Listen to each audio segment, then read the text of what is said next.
السلام عليكم ورحمة الله وبركاته. أعزائي المشاهدين، مرحبا بكم إلى شركة شومات. معكم وسيم. اليوم سأقدم لكم مجموعة إصلاح لحاج الوقود بماركة كومنز. أوكي، كود الموديل هو M11 و M14. أوكي تمام، يعني مناسب لكلا موديلين. أوكي تمام. أوكي، على كل حال خلينا نبدأ بتقديمنا اليوم. اوكي، ويوضع كل القطاعات في كيس بلاستيكي كما رأينا في الشاشة، ويوضع كل القطاعات يعني كل القطاعات معروضة في الأيمن. اوكي تمام. اوكي، مرحبا من جديد.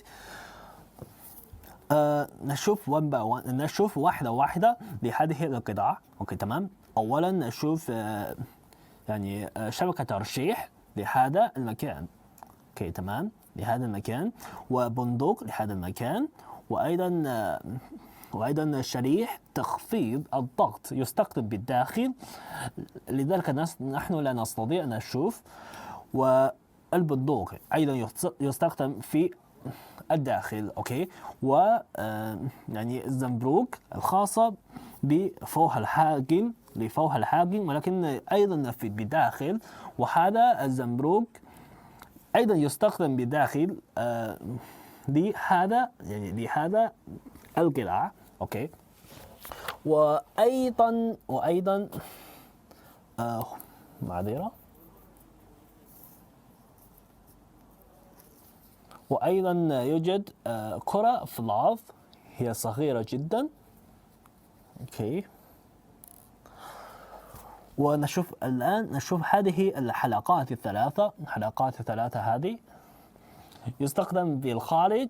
أيوة، في الخارج هنا وهنا وهنا. أوكي تمام. وهذه الأربعة يستخدم في الداخل، يتعامل مع صمام كهرومغناطيسي. اوكي تمام.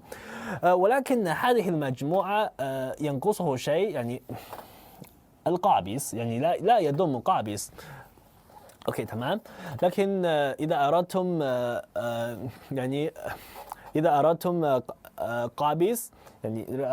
قابس ممكن تختار المجموعة اخرى. اوكي. إذا يعجبكم هذا المنتج وأردتم تقديم طلبيات إلينا، يمكنكم تتواصلوا معنا عبر الواتساب أو الفيسبوك الخاصة بشركتنا. تمام. وأيضا إذا أردتم معرفة تفاصيل منتجات في شركة شومات، يمكنكم تنزيل التطبيق الخاص بشركة شومات، اسمه تطبيق تريك بوك. أوكي تمام. سوف أضع رابط التنزيل تحت الفيديو.